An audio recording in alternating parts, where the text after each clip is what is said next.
નમસ્કાર ખેડૂત મિત્રો, આજે તારીખ 20 જૂન 2024 આજના મહત્વના હવામાન સમાચાર. ચેનલમાં નવા હો તો ચેનલને સબસ્ક્રાઇબ કરી લેજો.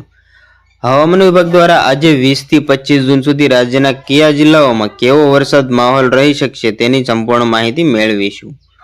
હવામાન વિભાગની આગાહી અનુસાર વડોદરા, સુરત, વલસાડ અને ભરૂચમાં 6 દિવસ દરમિયાન ગાજવીજ સાથે વરસાદની શક્યતાઓ વ્યક્ત કરવામાં આવી છે, જ્યારે અમદાવાદ, ગાંધીનગર, બનાસકાંઠા સહિતના જિલ્લાઓમાં સામાન્યથી મધ્યમ વરસાદની શક્યતાઓ વ્યક્ત કરવામાં આવી છે.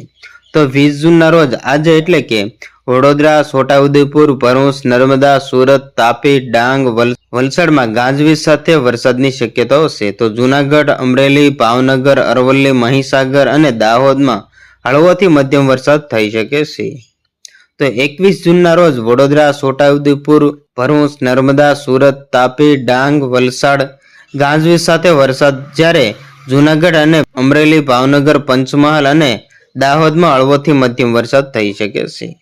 તો જોઈએ 22 જૂનના રોજની અપડેટમાં, તો સાબરકાંઠા, અરવલ્લી, મહીસાગર, દાહોદ, પંચમહાલ, વડોદરા, છોટાઉદેપુર, સુરત, નવસારી, ડાંગ, વલસાડ, ભાવનગર, અમરેલી, ગીર સોમનાથ અને જૂનાગઢમાં હળવાથી મધ્યમ વરસાદની શક્યતાઓ વ્યક્ત કરવામાં આવી હતી.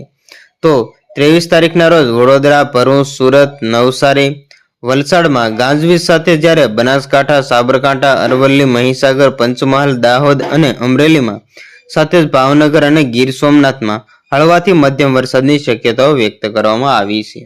તો બસ આજની આટલી જ અપડેટ. ફરી મળીશું નવી અપડેટ સાથે. ત્યાં સુધી બન્યા રહેજો ખેડૂત ખબર યુટ્યુબ ચેનલમાં.